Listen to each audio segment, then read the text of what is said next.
On air. Hi, good afternoon, everyone. Hi, good Welcome to afternoon, our webinar. everyone.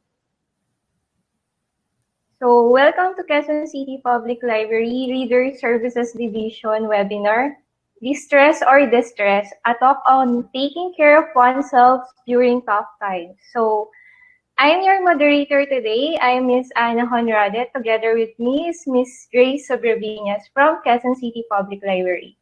Hi, Miss Hi, good Grace. afternoon to everyone. Hi, Miss Ina. Isang So, mapagpalang araw po sa ating lahat. Okay, so let's move forward na to our webinar proper. So let's introduce our resource speaker, Miss Dr. Joanne May Referial.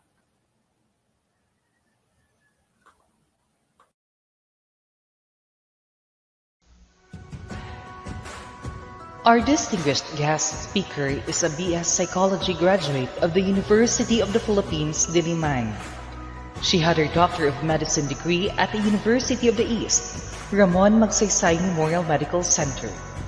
She had her residency training in psychiatry at University of the Philippines, PGH, where she served as chief resident in 2008. She is both a diplomate and a fellow board top-notcher of the Philippine Psychiatric Association. She completed a one-year clinical fellowship in consultation liaison psychiatry at Tan Tock Seng Hospital in Singapore. A member of the Committee on Advocacy, Legislation, and Media of the Philippine Psychiatric Association. She assisted the numerous victims of Typhoon Undoy in 2009, doing psychosocial processing with PPA Psychosocial Response Group. She produced a study presented at Taipei Medical University in Taiwan entitled A Cross-Sectional Study on the Relationship Between Stress and the Level of Job Satisfaction among the burn unit staff of UP-PGH. A former board member of the Philippine Psychiatric Association. Currently, she is an active in academia, a professor and subject expert in psychiatry at the Ateneo de Manila University, School of Medicine and Public Health, and also a professor of Health Science Program, School of Science and Engineering at the Ateneo de Manila University. Being a mental health advocate, she has been guesting on television, a sought-after resource speaker on all major television networks in the country, a frequent guest in ABS-CBN, GMA7, CNN Philippines, and TV5 talk shows, such as The Rated K, Salamat Doc, and Good Vibes, as well as in radio programs of DZMM, DZBB, and Radio 5 that addresses mental health issues and wellness. Some of the interesting topics that she talks about were dealing with depression and anxiety, and the current state of the mental health in the Philippines. She is also the first ever and reigning Miss Philippine Psychiatric Association, a full-time consultant of the Department of Psychiatry at the Veterans Memorial Medical Center, and a residency training officer at the same institution. Ladies and gentlemen, please welcome Dr. Joanne May G. Perez Referial.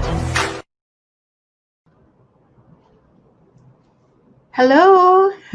Hi, Doc. Good afternoon po.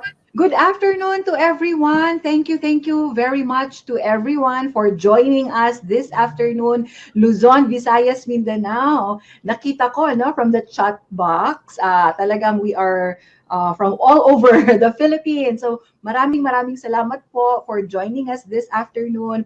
And a happy Mental Health Day to all of us. So we are celebrating the World Mental Health Day today. So maraming salamat po, and I'm really appreciate your presence this afternoon, considering na it's a Saturday, rest day po ng karamihan sa atin, and walang pasok, no? Kasi it's a Saturday, and 2 o'clock is nap time, di ba? Siesta time. So really po, maraming salamat from the bottom of my heart for being able to join us this afternoon. Thank you very much to Regalo for our technical support this afternoon. Regalo Touching Lives, care of Sir Carlos. And of course, to our moderators for this afternoon, maraming salamat for having me again, Ma'am Anna and Ma'am Grace. Maraming salamat po.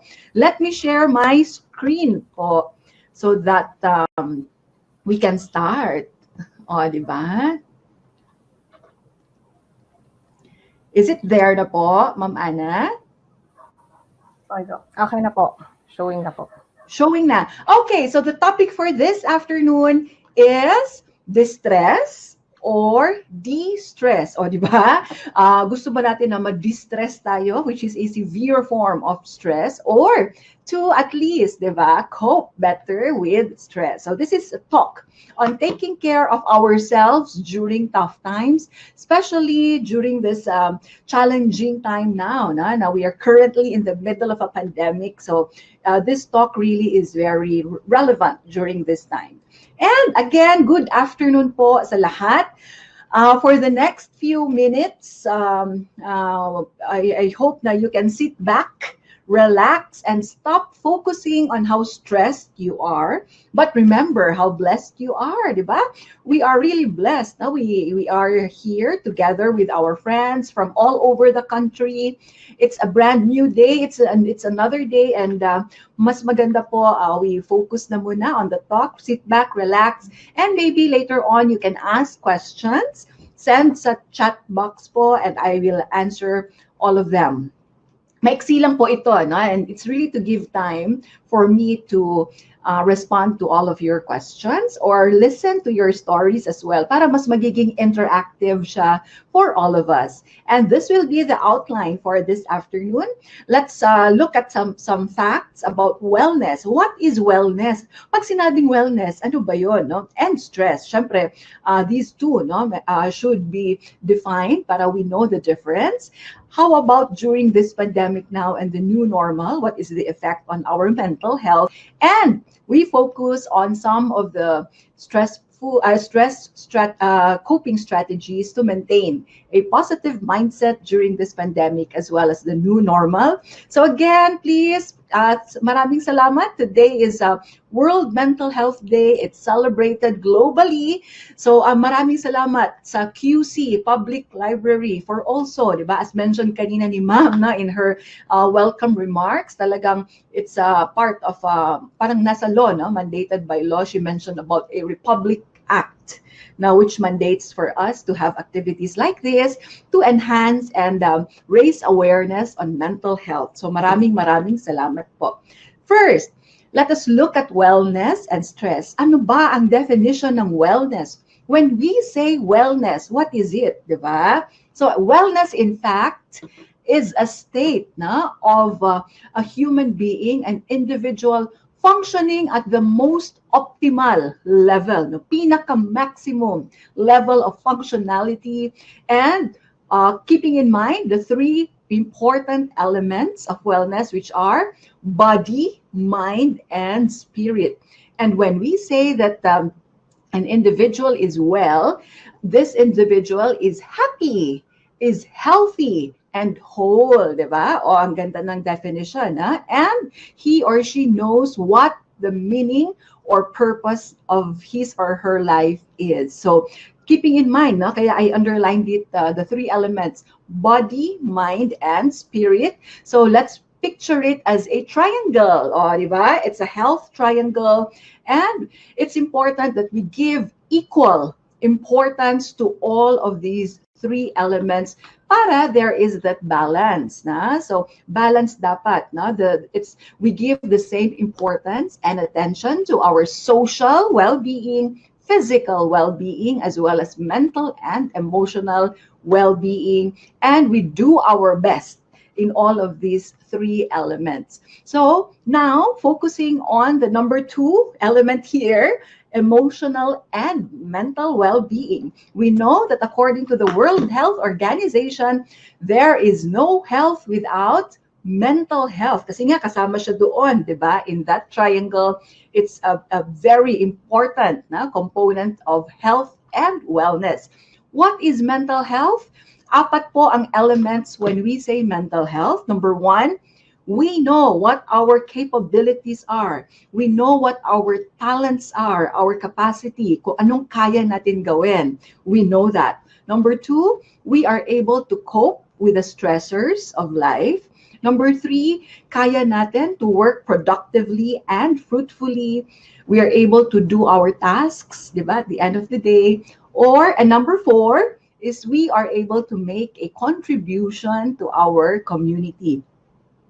Please take note that in this definition of mental health, there is a very important word, and that word is stress. All right? So wag matakot if we mention the word stress, di ba? So wag po, no? Let us not fear this word about stress, because definitely in the definition of mental health, it is there.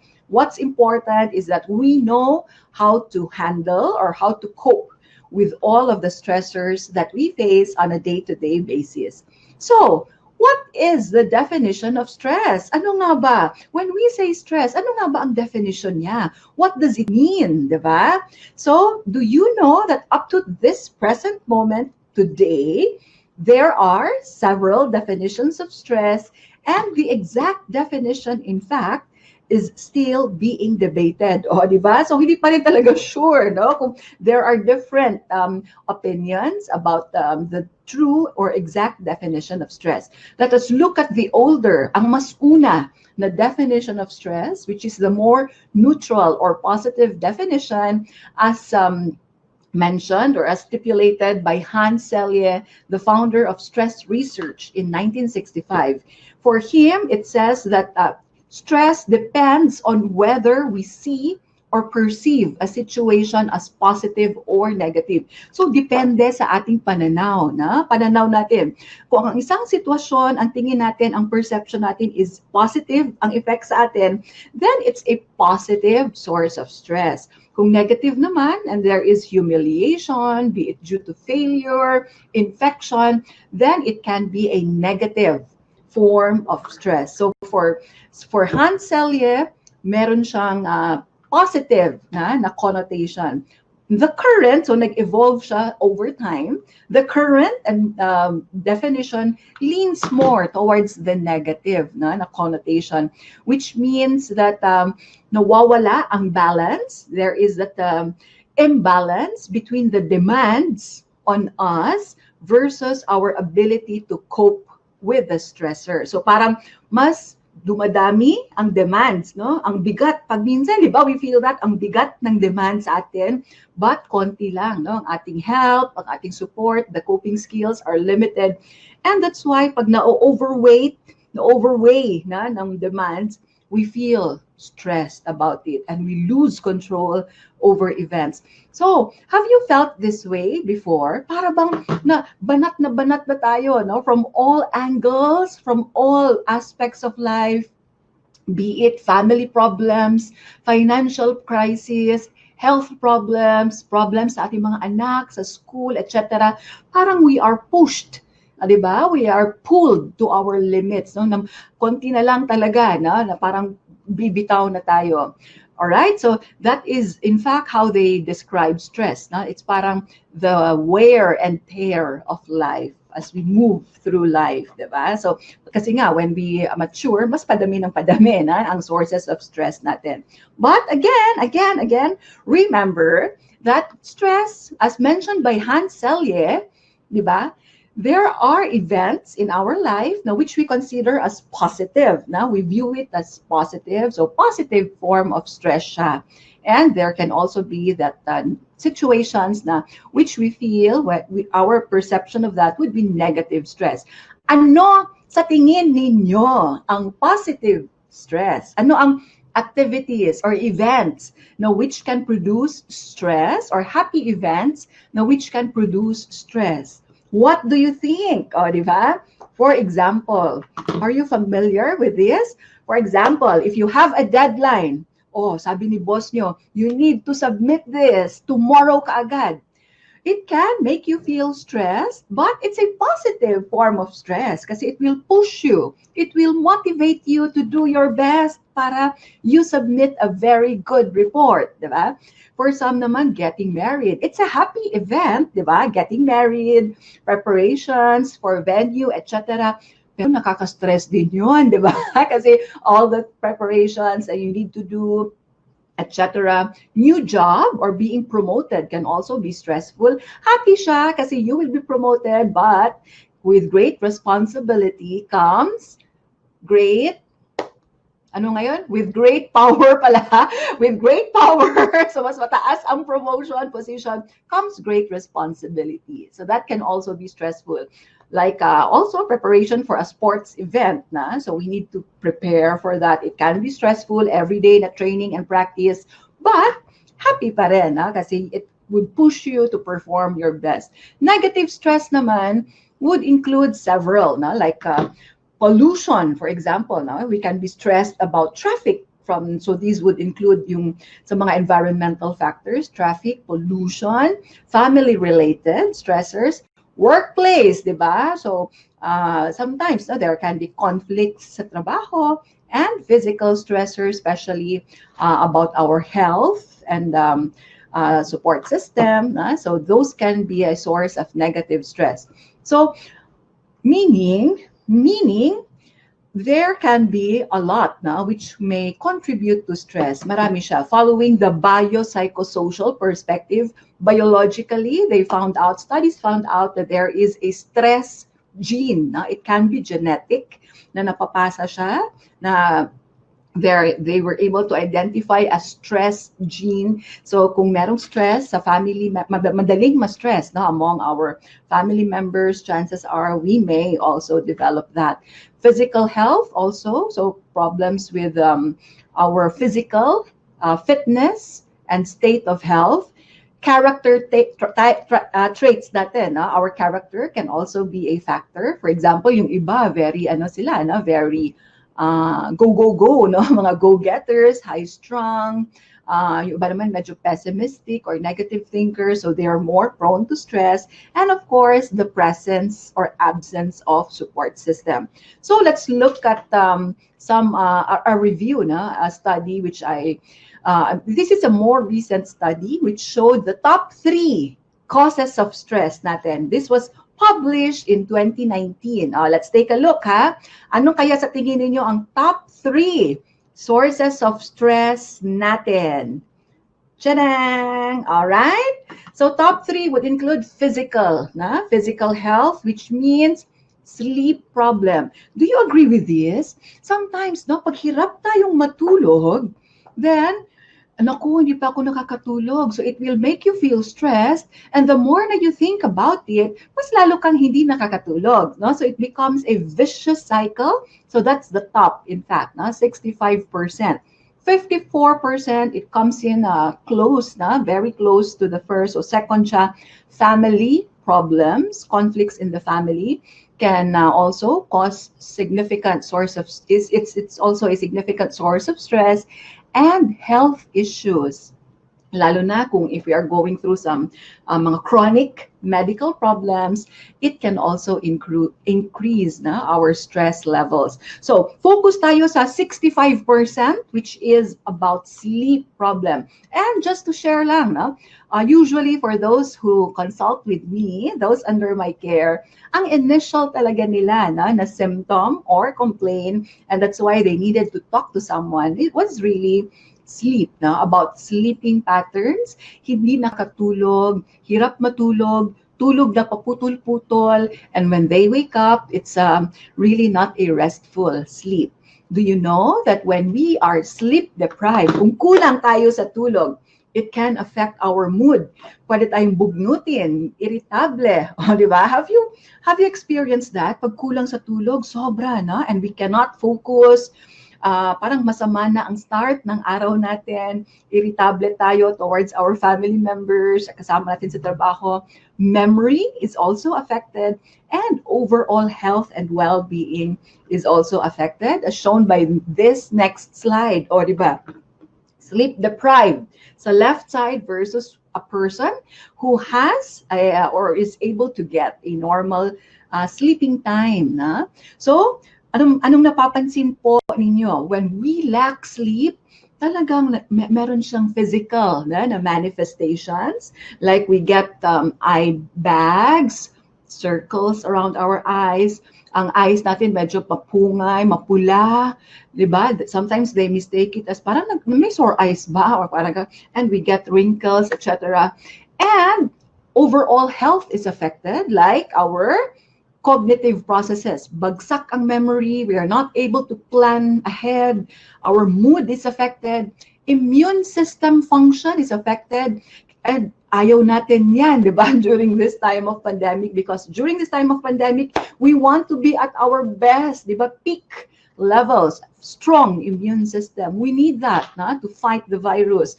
So when we lack sleep, our immune system function is affected. And others, it increases the risk for heart problems, diabetes, and we get yung sa mga bata, di ba, pag kulang sila sa tulog, it suppresses their growth, di ba? Ano yung bilin sa atin when we were still young? Ano ang bilin sa atin ng mga magulang natin? Matulog sa hapon, matulog ng maaga sa gabi, because that is the time when there is the secretion of growth hormones which would make us grow taller. All right. And others. So talagang there are a lot of effects when we are sleep deprived. And it's no wonder na that came out as the top source of stress. So, when we feel stressed, ano ang nangyayari sa ating mga katawan? Do you know na it is backed by scientific data? So when we feel stressed, pag tayo parang, we feel tense, we feel anxious, we feel scared, parang takot-takot tayo mag-recitation sa school, or we were not able to finish the report for our boss, etc. What happens when there is that threat, perceived threat? What happens is, look at this in the middle, yung naka-circle ng red, there is a release of stress hormones. And these stress hormone we call as cortisol. Cortisol, epinephrine, and norepinephrine. And when we are under stress, tumataas ang cortisol levels. And what happens is that our heart rate increases, our respiratory rate increases as well, our blood pressure shoot up, tumataas. So lahat it really gets affected, pati na ang ating immune system which is suppressed. Again, when cortisol or stress hormones are released when we are stressed, ang ating immune system ay bumabagsak, nasusuppress. And definitely, we do not want that now during this pandemic kasi kailangan talaga tayong malakas ang ating immune system. But, wag mawala ng pag-asa because pwede namang bumaba ulit yung cortisol. It can go down once we are able to come up and do some of the coping strategies that we will be talking about later on. So just a reminder, some amount, diba, from the definition kanina, there will always be sources of stress, and some amount of stress is good, positive stress, kasi it pushes us, it motivates us to do our best, diba? But remember, pag chronic, pag sobrang tagal naman ng stress natin, and we are not able to address it, may tendency po, there is that harm na baka it may lead to us feeling exhausted, mapapagod tayo. Syempre, tao lang tayo. Pag sobrang tagal ng stress, we will lose energy, we will lose our motivation, pwede tayong mag-breakdown, burnout, pwede tayong magka-anxiety. And definitely, for those of us here who are employed or students, pag sobrang prolonged ang stress, it can definitely affect one's productivity, functionality in work, in school, or even it can affect our relationships with our family members or friends. Kasi bugnutin tayo, irritable tayo. And thus, remember this graph, ha? A bit of stress is good because it will push us, but it has a limit. Make sure na you're aware na wag nang pasobrahan, wag nang patagalin. Kasi kung papatagalin pa natin yon, babagsak na ang ating functionality and productivity, and it may cause some conflicts within the homes and or in our workplaces. Thus, bago pa itong pandemic, pre-pandemic, wala pang pandemic, let us recognize and acknowledge that stress is a normal part of life. All right? Andyan siya. Nandyan yung mga stressful situations, be it positive stress, negative stress, and all of us, tayong lahat, walang pili-pili. All of us may face stress on a regular basis. Pwedeng araw-araw, no? Meron tayong mga stressful situations na ma-encounter pre-pandemic. Now, let's move on. Pre-pandemic to. So, wala pang pandemic, may stress na, di ba? How about now? Now, we are in the middle of a pandemic. O, di ba? Currently, ano na tayo ngayon? No? We are in the sixth or seventh month of this pandemic. And definitely, this pandemic po, pantay-pantay lahat tayo. It affects all of us, everyone. It doesn't discriminate between gender, socioeconomic status, age, lahat tayo, we can be affected by this, and a lot of uncertainties now, no? Uncertainties meaning, hindi natin alam kailan to matatapos. The vaccine is still not here. We are not even sure kung kailan ba tayo matatapos with the online classroom, work from home, and a lot of changes now, like we need to wear our face masks, face shields when we go out. And because of all of these uncertainties and changes now, do you know that studies have shown that during this pandemic, there is a risk for having and symptoms of anxiety, pangamba, takot, na, pagwo-worry. Number 2, depression, maapektuhan ng ating mood, malulungkot tayo kasi lonely, lalo na sa mga naka-quarantine. Distress, meaning stress, but at an extreme level, and trauma. I'm sure, no, may mga iba sa atin natutrauma na, lalo na if we hear of a family member, of a close friend who may have been affected or infected by COVID. And therefore, it may trigger some mental health issues. Lalo na ngayon, grabe, no? The effects kasi now, puro takot tayo, no? There is that mind switch now from living to survival mode, di ba? Survival mode on tayo ngayon. And that's why we need to wear proper protective gear, wash hands always, carry alcohol. There is that fear na baka tayo walang symptom, but we may bring the virus to our homes pag uuwi tayo. There is that feeling of powerlessness. Wala tayong power, no? We cannot control this. It's beyond us already. So there is that feeling of hopelessness, increase in anxiety. We've heard of stories of companies downsizing, retrenchment, nagsasarado po, and mataas po ang unemployment rates natin ngayon. So also that can add to the stress. And of course, loneliness, which can happen, lalo na pag tayo po ay mag-isa sa ating bahay, no? Lalo na sa ating mga kasama, no, na mag-isa sa bahay, or matagal na when we last saw our parents, our family members, because we are in forced quarantine. And that's why really this is important that we talk about mental health and some coping strategies to address all of these mental health issues. Now we are transitioning to the new normal. We are slowly going back to do our essential tasks like buying medicines and groceries, but on a limited pa rin, na capacity. But still, there is still that stress, all right? That fear of still catching the virus, because we know that the virus is still there. Habang wala pang bakuna, habang wala pang gamot, proven to cure it, nandyan pa rin ang ating takot na we may get it once we step out from our homes.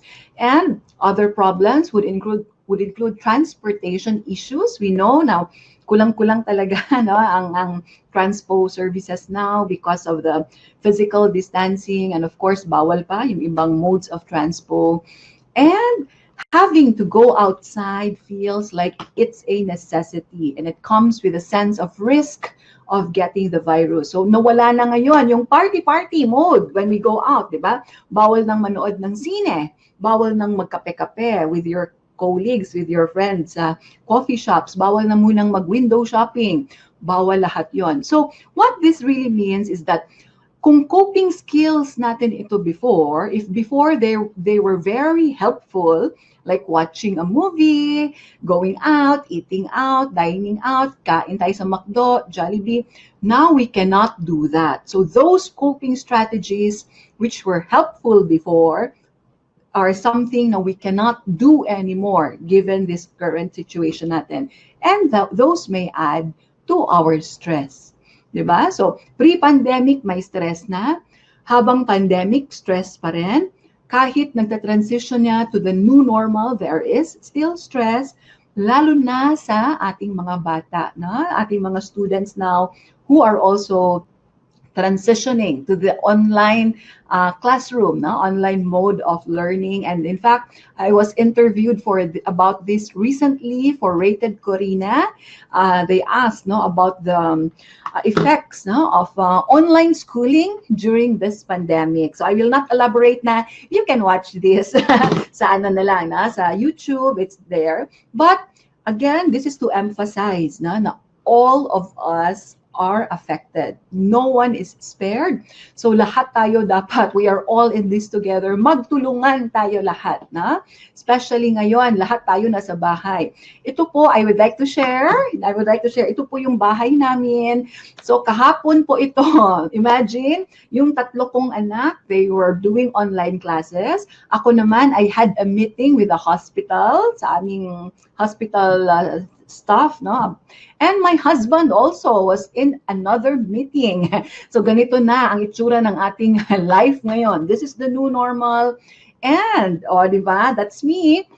As a psychiatrist, I was also called to do emergency room duties as the emergency room doctor, like my husband. My husband po kasi is an ER doctor talaga. But ako, as a psychiatrist, parang nabigla na ako noon. But definitely duty calls during this time, and we really have to do this to help more people, to be there, to serve more people in need.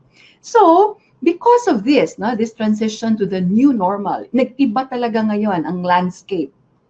We may feel all of the symptoms.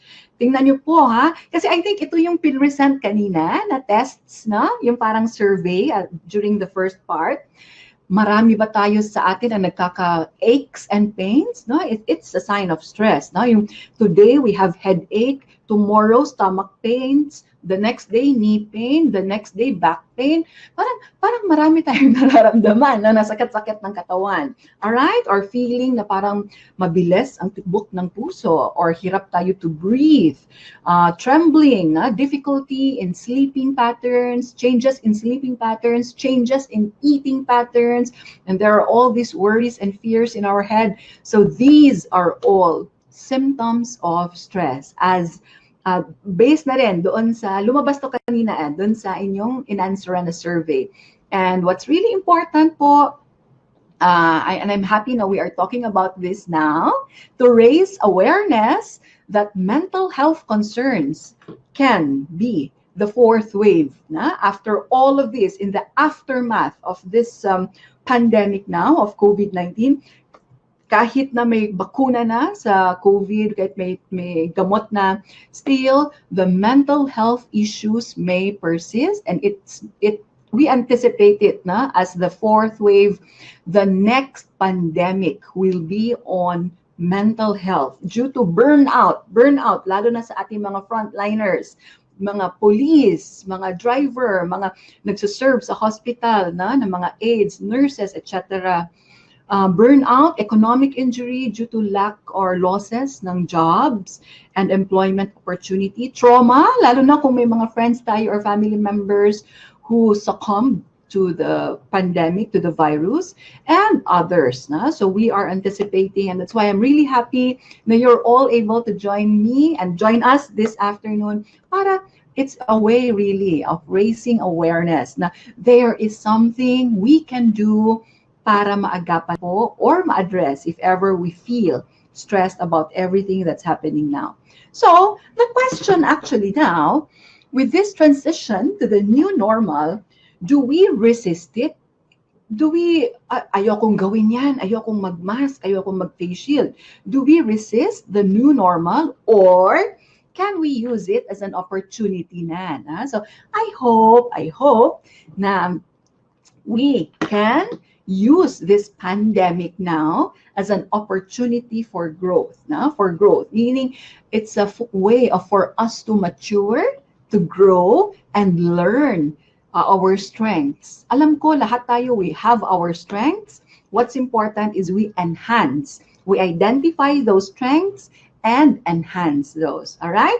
For us to be able to maintain a positive mindset during this pandemic, as well as adapting to the new normal. So tips for all of us, for you and me, di ba? Again, remember the triangle kanina. It's really important to find the balance between those three sides of the triangle. Mental health, psychosocial health should be given equal importance. In the same way, no, we give importance to our physical health and well-being para walang imbalance, para buong triangle yun, same side sila. Again, health by definition is the complete state of physical, mental, and social well-being. And do you know that when we take good care of ourselves, then we are able to take better care of our children, of our family, of our friends, our colleagues sa trabaho. Mas marami tayong natutulungan. Remember, now we cannot give what we do not have, di ba? So kung tayo po ay hindi at our best, mahirap, no? Hirap din tayo to be able to help others. So please remember this. And what are some of the tips? All right? Number 1, it starts with you. All right? Talagang walang iba, no? Kundi sa'yo, sa atin. Love yourself. Please, this is the time now. If you feel na you are stressed, kung ano man ang result from your stress survey kanina at the start of the activity, let's acknowledge that, all right? Acknowledge it. Kung if we feel na we are stressed, kung tayo ay nalulungkot, we are anxious, frightened, let's acknowledge it, let's accept it, and do not feel guilty. Kahit na ang score mo kanina is medyo, tingin mo stress na stress ka talaga, it's okay. Do not feel guilty about it. What's important is we accept it para we are able to handle it and learn some coping strategies or coping techniques. It doesn't mean na pag tayo ay sobrang stress or mababa ang score natin kanina, it's a sign of a weakness of our character. No po, no. Walang kinalaman yung score kanina. It's not a reflection of a sign of weakness of one's character. Therefore, during this time, definitely it's okay not to feel okay. If you want to cry, please cry. Kung kailangan yung matulog buong araw, please do so. No? If you feel na that can help in regaining your strength and helping you, diba, in your healing and recovery. Number 2, this may sound very basic, but again, remember, if we take care of our physical health and well-being, then mas gumaganda ang ating mental state and emotional state. So these are all physical activities. Eating well, getting enough rest and exercise, and sleep. All right? And please remember the top 10 stress management techniques, which are really very important. And sana ito po ay maalala ninyo, kahit ito lang ang maalala ninyo when you go home or when you go back to your activities after this talk. Please remember this top 10 stress management techniques, all right? Eat, sleep, eat, sleep, eat, sleep, eat, sleep, etc. All right? So I hope maalala nyo po yun. Top 10 stress management techniques. It's really important. If you can take naps in the middle of your work or during a school day, work day, kung kaya po ninyo to take naps, please, kahit 30 minutes to 1 hour, take a look at this. Ano ang mga benefits of napping? It can boost energy. It can help with our memory, short-term memory, and creativity improve. Especially doon sa mga dapat work nila entails creativity. Napping is very important. I heard kanina na sa ating audience, usually mga students or young adults, then this is for you. Kasi you are at that point ngayon, no, na you have to be creative sa inyong mga schoolwork, trabaho, with boost of energy and good cognitive skills. Exercise also is very important because it will boost the level of happy hormones. All right, we call it endorphins. Pangontra siya sa cortisol, which is the stress hormone mentioned earlier. A bit of physical activity is good. If hindi kaya to go to the gym, in your homes, be creative. Pwedeng dance, galaw-galaw, TikTok, all right? So, pwedeng mag-stretching, yoga in your homes. Please do that to boost the happy hormones and improve blood circulation, especially blood circulation to the brain, para mas oxygenated ang ating brain cells, and it will keep us alert, alive, enthusiastic. All right, number 3, avoid using unhealthy or unhelpful coping strategies like smoking. O, diba, smoking, please, let's avoid it, lalo na nga kung COVID, diba? Lungs ang affected, one of the organs affected. So it may impair our lung functioning if we smoke. Alcohol, in fact, alcohol in our brain is a natural depressant. Depressant siya. So nakakabagsak ng mood. So using all of these substances in the long term can worsen our mental and physical well-being. Please do not depend on stimulants. Sa mga students in the group or yung mga nagtatrabaho na kailangan gising sila sa gabi, so for them to be able to study, do their reports, etc., please do not depend on stimulants to keep you awake. Definitely po, I've seen cases sa emergency room na kahit konting inom lang ng stimulants or mga drinks, no, energy drinks, they can have an effect on our cardiac or heart state, no? Cardiac state. All right? So please do not use, avoid it, please. Number 4, a strategy is maintain social connectedness. This is the time to maintain physical distancing. Physical, ha? Meaning magkalayo tayo sa ating mga kasama sa trabaho or sa opisina. Huwag magsabay-sabay sa pagkain, di ba? But maintain social connectedness. Maintain connections through text, sending Viber messages, group chats, group text, video calls, especially sa mga friends natin na malayo or it's been a while since we last saw them, family members. If you can, like ito, example kasi ito ng anak ko, no? They do things together, activities together, para pa rin, no? Na they do something. They come together as a group and then they watch movies together, like kagabi, they watch something. So sabay-sabay silang nanonood and kwentuhan, catching up pa rin digitally or virtually. And for some naman, if you have the resources which you can share, di ba? Kasi when you do good, you feel good as well. So you can send care packages, meaning packages like you can send food. Kung nagbe-baking kayo, kung nagluluto, then you can have your product be sent sa mga kaibigan ninyo. Or gifts. This is personal lang, but kami, when we go on duty sa hospital, we get care packages, lalo na pagkain from our friends, from our pharma friends. They send us meals kasi nga they know na sometimes talaga walang tigil ang aming work. We are on our feet the whole day. So they send us mga care packages in the form of food or yung mga hand sanitizers and protective stuff to keep us protected, which means this is important for us to maintain that good and friendly culture in our offices, in our homes, among friends. Di ba? Mas maganda na yon, di ba? Na we are all friendly. There is peace and harmony everywhere. No? Walang away, walang conflict. Kasi definitely this is a very extraordinary situation now globally. Related to self-love is self-care activities. Do the things that make you feel good and happy.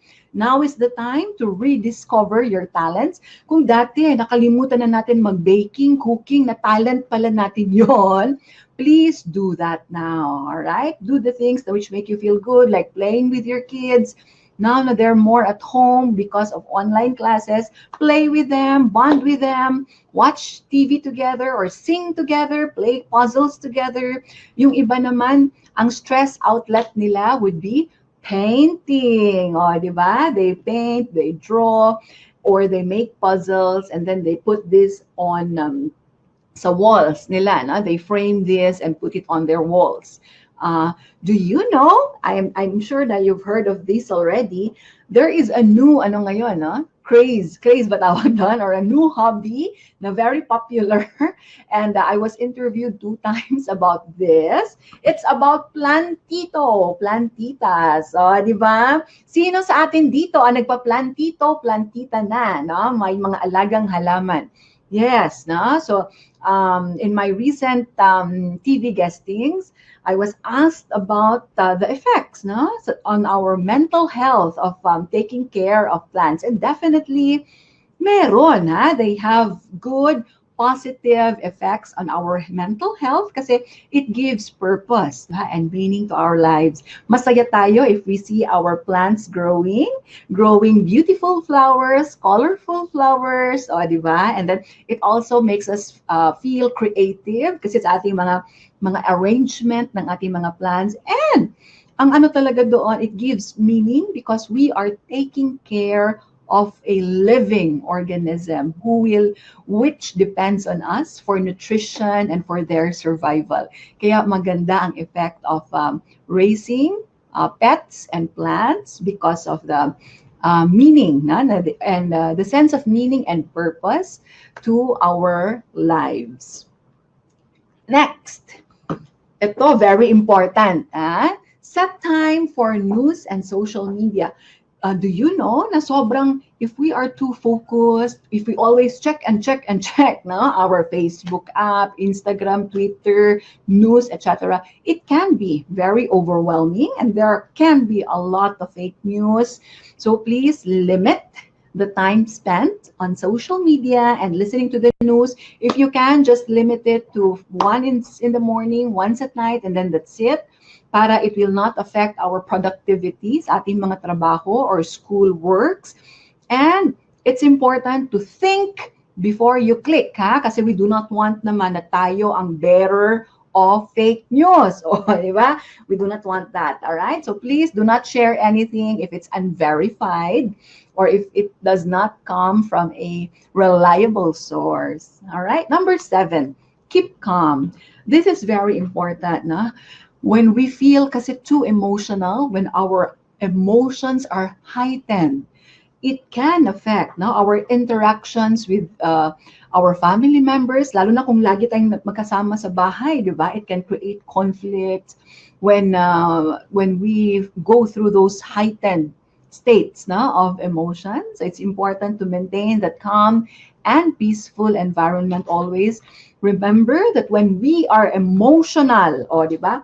Pag mas mataas ang feelings natin versus our logical, rational brain, what happens is that we may say things, do things out of our emotions, and later on, siguro pag kalmado na tayo, we may regret, di ba? Having said all of those things, having done those things. So similar dun sa mga nakikita natin, no? In the news, sometimes road rage can happen because of heightened emotions, and clouded ang judgment during those times. So it's really important when you feel emotional, pag tayo ay frustrated, pag tayo ay galit, kalma na muna. Retreat. Kalma na muna. Take deep breaths, and after that, you will really feel more calm and more relaxed, and mas babalik na yung ating rational function of our brain. Next, make sure, let's remember, as mentioned kanina, during this time of pandemic, we have no control over a lot of events, diba? We have no control over the situation. Wala tayong control kung kailan matatapos ang quarantine, GCQ, MECQ, MGCQ. We have no control over that. We have no control kung kailan babalik ang mga students sa classrooms, kung January ba, babalik na ba sila sa physical classroom, etc. Those are things that we have no control over, but please focus on the things now which are under your control para it won't feel too overwhelming and you do not feel powerless about the situation now.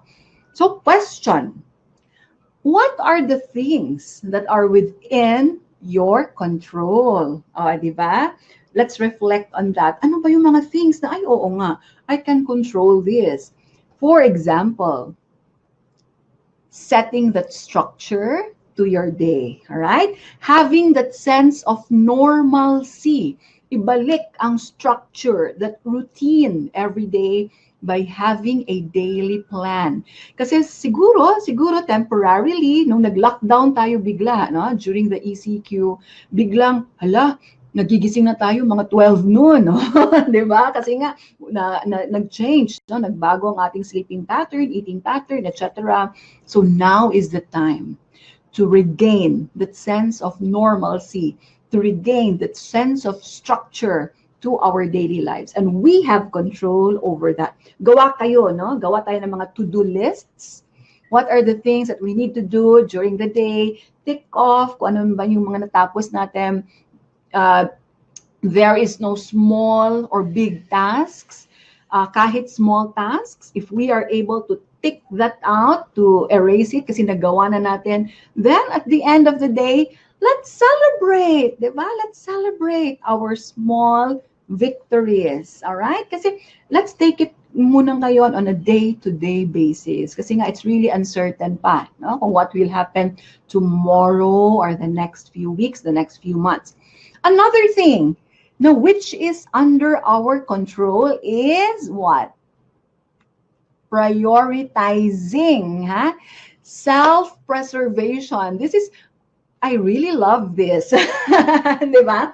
Let yourself off the hook. Meaning, self-preservation. Learn to say no. Now, if you feel na sobrang daming tasks given to you, no, by your teachers, by your boss, by your colleagues, by family members, and talaga it can get overwhelming, lalo na ngayon na marami pa tayong mga transpo issues, scare about viruses in the air, etc. Then you can say no.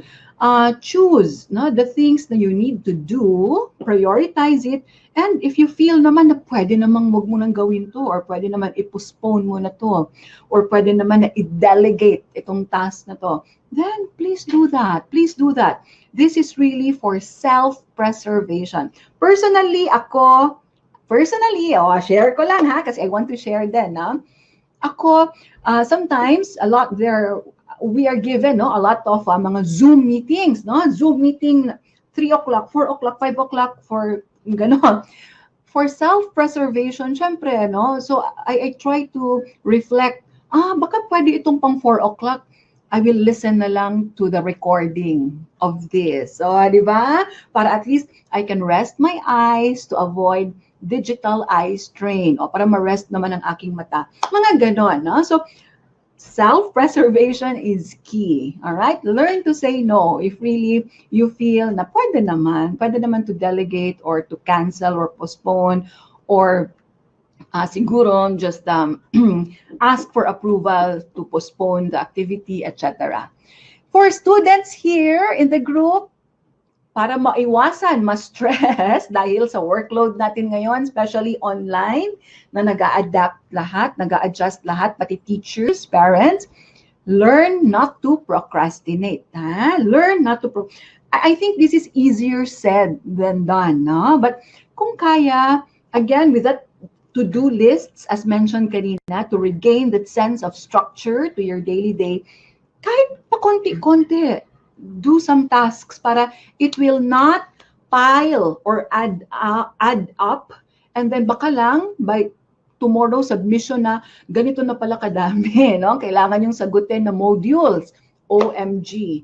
All right? So please try not to procrastinate again.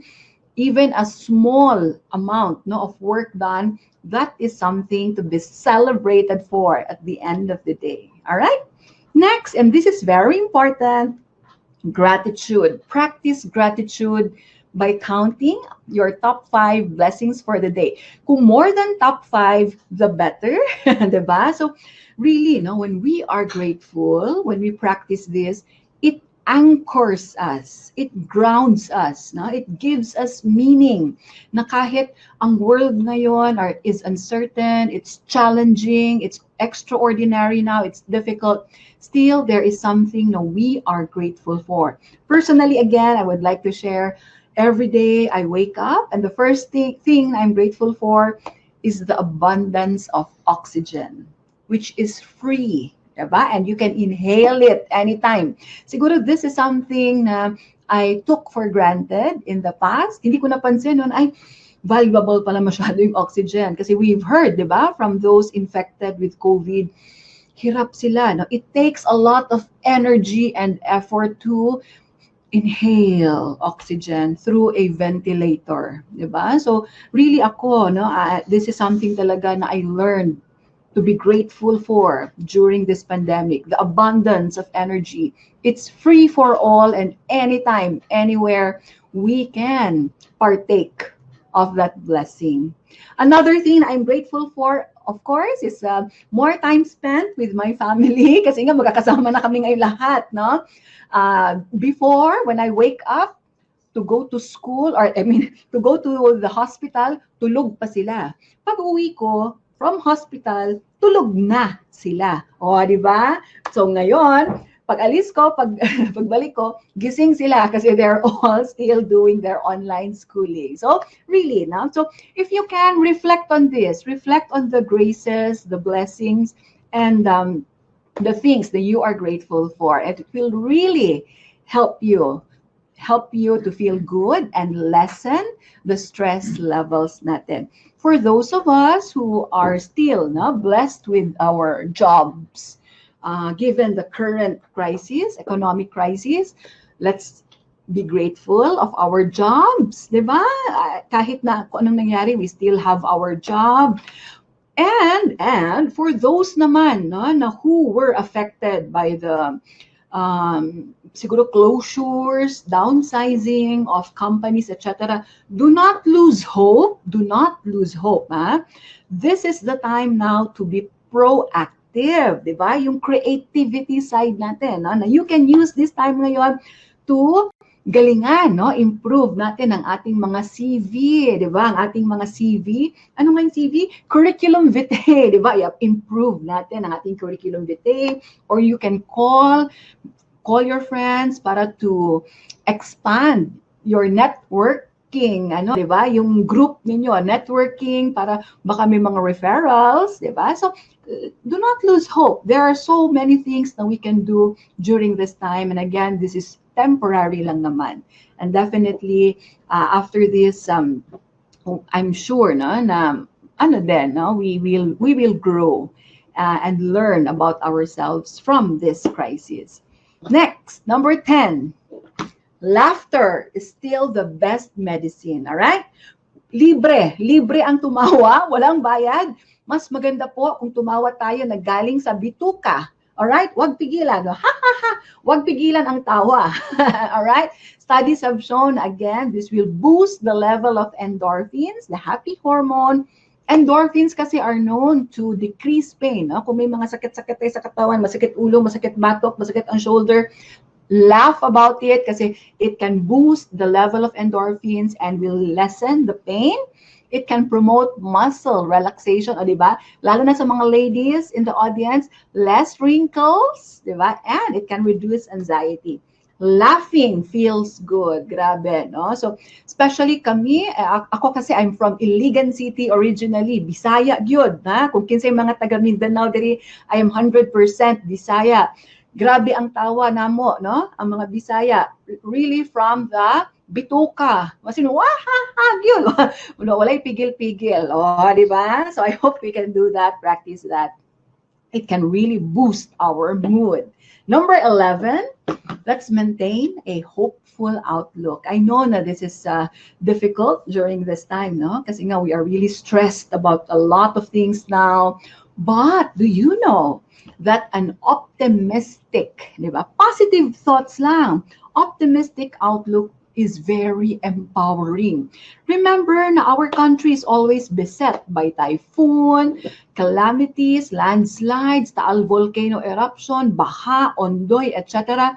But if you recall, there is always an end to it. Na? It's always temporary, it passes, natatapos din siya, and we are able naman no, to, ang sabi nga, no, the sun rises again, and there is always that rainbow after every calamity. So let's maintain a hopeful outlook and remain optimistic, di ba? Kasi as mentioned kayo na, if you remember, character kasi, no, can also affect our stress level. Yung mga pessimistic, mga negative thinkers, usually are the more at risk or more prone to stress versus those who are more optimistic in life, diba?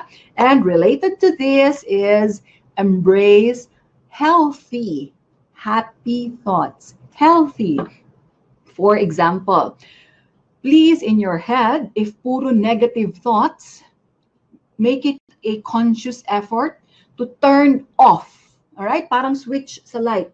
Turn off negative thoughts, turn on positive thoughts. All right? For example, concrete example, sometimes when students are given a task na they feel it's too challenging, too complicated for them, what is the initial reaction ng mga students? Ma'am, teacher, I cannot do this. Oh, do you find yourself na yun kaagad ang immediate reaction nyo? Ay, boss, hindi ko to kaya, boss. Grabe naman. But try to shift your thinking. All right? It takes ano talaga practice to shift your thinking. Remove the T from I can't to I can do this. All right? Sige. I welcome these challenges, these mga assignments given to you, responsibilities. I will do this. I can, and you may follow it through with I can and I will do my best. Para ang sabi nga ni Yoda, di ba? From a quotation as mentioned by Yoda, do it, just do it, or do not. Dalawa lang ang options ni Yoda. Do or do not. There is no try. Do not say, ay, sige boss, I will try to do it. Ay, wag yun. Kasi that will, parang it tells us na defeated na tayo. No? There is a defeatist attitude already. Na? So, it's either you do or do not. But kung ako, do it. Do it and I will give it my best. All right? Number 13 is practice mindfulness. Mindfulness is really focusing on the here and now. Meaning, I'm sure all of us, we've made our mistakes in the past. Meron na tayong mga failures in the past. But yeah, tapos na yun. Don't go back to those. I'm sure we've learned our lessons from the past. And ito naman ang time not to look forward into the future. Wag naman yung sobrang planning, no? Na ay sa January babakasyon ako sa Iligan, no? Or sa February magli-leave ako, etc. Wag mo nang ganon, no? Please avoid that. Let's focus na muna on the here and now because again, it's to avoid that feeling of frustration and being overwhelmed. Kasi if you make some plans ahead for the future and if di pa rin pwede because of the virus, the pandemic now, it may leave us feeling frustrated, angry, sad, etc. So again, focus on the here and now. Do your best in the tasks mo every day. Celebrate victories at the end of the day. All right? Take care of your spiritual needs. Spiritual needs, in fact, it's more than religion. It's not about religion. It's more than that. It's really about looking at the purpose and meaning of life, of your life. No? Like if you can reflect, ano kaya ang purpose ko? No? And what is the meaning of this pandemic now, this new normal now, this transition now to online classes, on work from home, etc. What is the meaning of this? Na? Para again, it will ground us to, it will anchor us, no? So that we don't feel overwhelmed or hopeless. Yung iba, they say the meaning of this for them is that it gave them the chance to reconnect, to bond with their family members. Na siguro, nung time na busy tayo lahat, hindi tayo nagkakakitaan sa bahay, we took each other for granted maybe. So now is the time to bond and reconnect with our family members, strengthen our faith, or maybe it's also the chance for our Mother Earth, our home, di ba, to heal. Kasi during the time na walang pollution, the skylines were clearer, no pollution, walang mga usok, Manila Bay had clear water. So really, it gave the time for Mother Earth to heal. For the teachers here, for the librarians who are present this afternoon, baka lang na with what's happening now, which we find stressful, baka nawawala na tayo ng gana, motivation to do our role as teachers. Gusto na natin mag-resign kasi we are having difficulty with the online classroom. Please do not decide on anything, on any life-changing decision. Please reconnect with your motivation. Balikan po natin ang ating reasons noon kung bakit tayo naging guro, kung bakit tayo naging librarian, para hindi tayo mawala. We won't feel lost. And we will again feel, ano ba yung reason natin for going into this profession. And lastly, there are breathing exercises, stress reduction exercises na you can do. And applications are available for this to guide you. Ako, personally, I use deep breathing exercises. Yung slow inhale, pause, slow exhale, repeat it 10 times. It will definitely help in bringing down the level of cortisol, the stress hormone. Di ba? Pag babagsak ang cortisol, babagsak ang heart rate, babagsak ang respiratory rate, babagsak ang ating blood pressure, and overall effect is we feel relaxed and calm. Okay, so in summary, for the first part, ito na yon. It is summarized this way. All right? Keep calm, stay positive, breathe, inhale, exhale, meditate. Laughter is still the best medicine. Relax, unplug, meaning limit social media use and enjoy life. Plantitos, plantitas, continue to have fun with your plants. All right. Now, as we move on to the new normal, these are some of the reminders. Please accept that change is a part of life. It's really important that we learn to accept that this is happening now. In fact, in life, there is nothing as constant as change. As mentioned in the song by Jose Marie Chan. No, di ba? Nag-promote pa ako kay Jose Marie Chan. Di ba? Siya yung very famous for Christmas carols, but he also has a song about this. No? Constant change. In life, there is nothing as constant as change, and let us accept that this change, accept that this pandemic and this physical isolation are here for a while, and that's why it's really important to maintain social connectedness through virtual methods, di ba? Do things together virtually. Sa ating mga guro po, present now, mga librarians, students, na medyo kulang po tayo sa confidence in this new online classes, please learn to embrace technology. That is the secret. Embrace technology. Again, makakatulong if you have a tech body system, di ba? Kung may teacher na medyo difficult pa, may difficulty navigating through this digital platforms, please get someone to help you.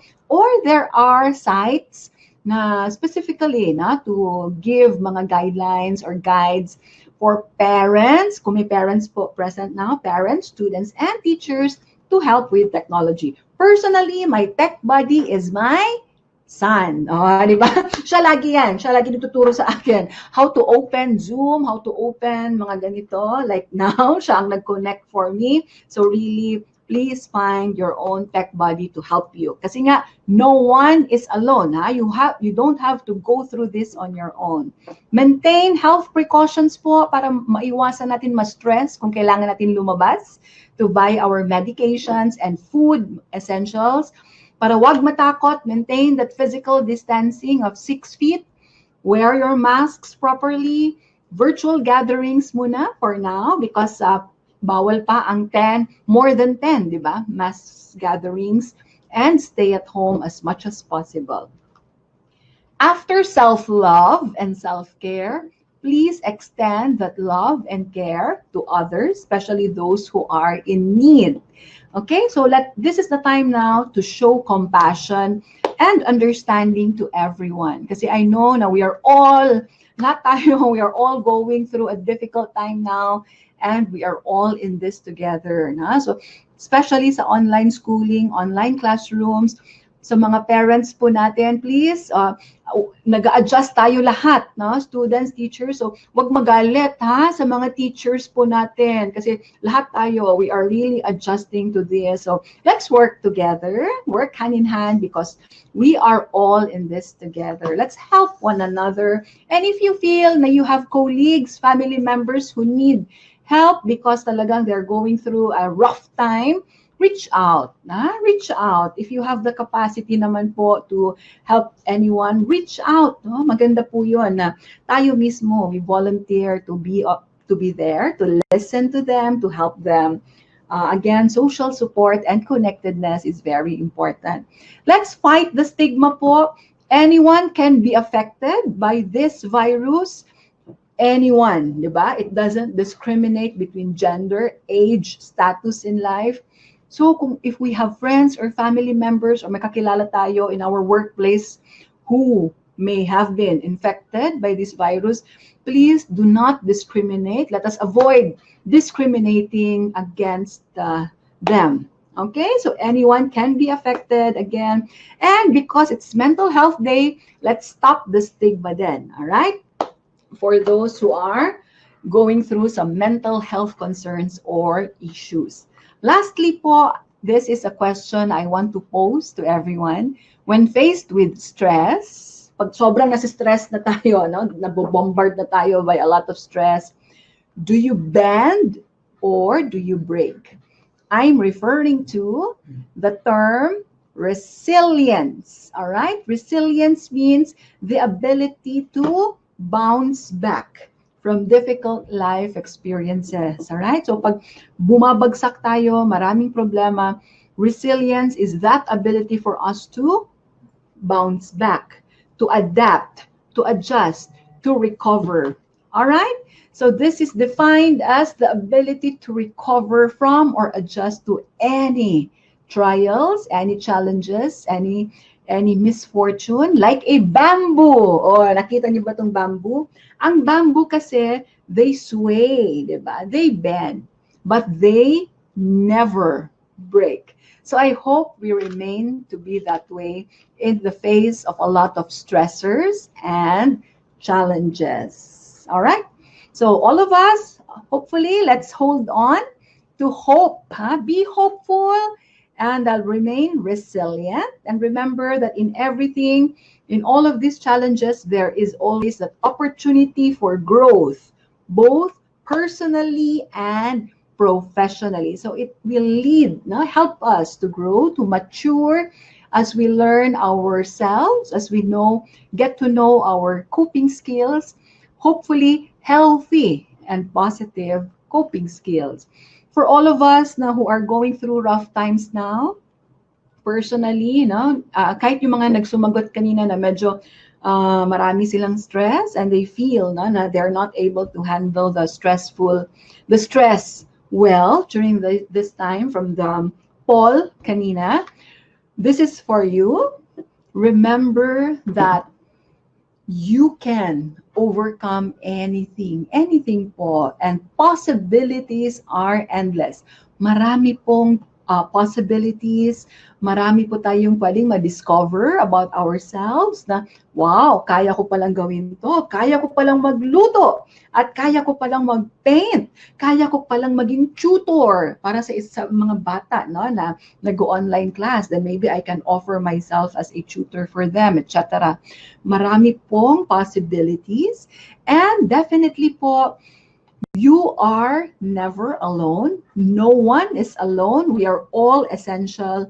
We are all in this together. Kaya lagi kong sinasabi po, walang iwanan. Alright? Walang iwanan. Sama-sama po tayo lagi. And remember that help is available always.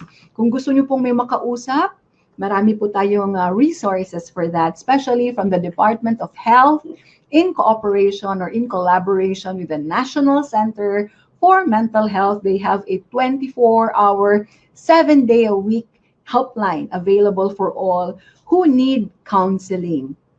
And take-home points for my talk this afternoon. Please remember that stress, wag matakot. Sa word na stress, as mentioned in the first part of the talk, it's normal. All right? It's a normal part of life. A bit of stress, diba? Yung graph kanina, pataas. Konting stress is good. It helps us in our growth. Diba? Nakakatulong siya, na? Kasi we become stronger. We grow professionally and personally from those stressful situations. During this time of pandemic, please do not feel guilty if you feel sad, anxious, lonely. Definitely, it's okay not to feel okay. It's not a sign of a weakness of one's character. It does not define you. Ikaw talaga to, weak ka, no? Hindi. No, it's not a sign of a weakness of one's character. In fact, all of your emotions, all of our emotions now are normal given the abnormal situation. It's the situation now which is abnormal. And lastly, we can always improve our ability to cope with stress. As mentioned kanina, o diba? 15 tips yon plus 5 tips in adjusting to this new normal. And definitely those can help improve our ability to cope with stress. And remember that walang iwanan, we are all in this together. And I'm always here. Quezon City Public Library is always here. And again, maraming salamat, Quezon City Public Library, for giving us this chance to, for giving me a chance to help in raising mental health awareness during this World Mental Health Day. And last po, my last slide, personal po ito personal, and I would like to share something about my song, hindi about my song. Syempre, I also go through some difficult moments, challenging times. Sometimes gusto ko nang umiyak, gusto ko nang matulog na lang the whole day because sobrang pagod, etc. From duty. I have a go-to song. Meron akong song na I always listen to that song, lalo na pag sobra po akong down, when I feel too stressed. This song is from 5 for Fighting. Do you know them? Sila yung kumanta ng Superman. Diba? So the title of the song is Born to Win. O diba? Sa title pa lang ng song, Born to Win, it's very positive. Diba? Positive. Tingnan nyo yung lyrics niya. Part of the lyrics says, you were born to walk so that you could run. O diba? You were born to fall so that you could stand up strong. Sometimes you gotta bleed. Sometimes we have challenges. So you can feel your skin. You were born to win. So this really is my go-to song. And I hope that you can hear it. So, sa mga hindi po familiar nito, this is how it sounds. 5 for Fighting. Sila yung kumanta ng Superman. Pakinggan natin, Let's see. Konti lang to, konti lang.